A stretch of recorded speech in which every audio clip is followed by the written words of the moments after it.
So mga tol, sa linggo na po natin makikita po ang laban sa 2 Division Undisputed Terence Crawford versus sa Mexican superstar na si Canelo Alvarez. At nakikita po natin ang katawan po ni Terence Crawford mga tol ay batak na batak po sa pag-iinsayo at sa paghahanda po sa laban ni Canelo.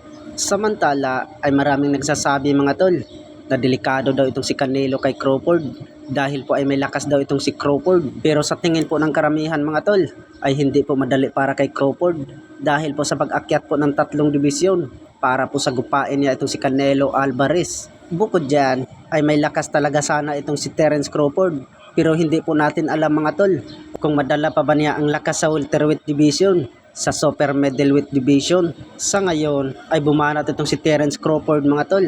Ay banat po ni Terence Crawford kay Canelo. Ay knockout daw ang panalo niya kay Canelo. Dagdag pa nga ni Terence Crawford mga tol. Ay dudurugin daw niya itong si Canelo Alvarez. Hanggang awatin na lang daw po sa referee po ang laban. Sa kabilang banda naman mga tol ay sabay din po ang laban po sa 2 weight classes undisputed the monster na Oya Inoue versus Muradjon Akhmadaliev.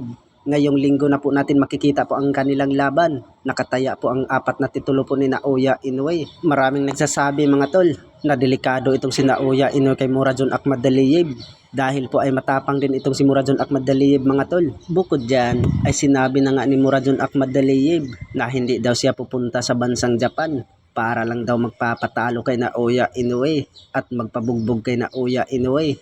Ay banat ni Muradjon Akhmadaliev mga tol, pupunta siya sa bansang Japan para daw agawin po ang nakataya po na 4 na titulo kay Naoya Inoue at dudurugin daw niya itong si Naoya Inoue. Dagdag pa nga ni Muradjon Akhmadaliev na siya na daw ang maghari po sa 122 pounds sa super bantamweight division. Ano kaya sa tingin niyo mga tol? Kayang durugin po ni Muradjon Akhmadaliev itong si Naoya Inoue?